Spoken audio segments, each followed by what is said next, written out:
Bravo has issued a special marine warning for near-shore waters from Windsor Harbor to Wilmette Harbor.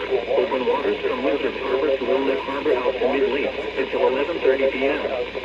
At 10:15 p.m., a strong thunderstorm was located near Windsor Harbor, moving east at 30 knots. Hazard, wind gusts to 40 knots. Source, radar indicated.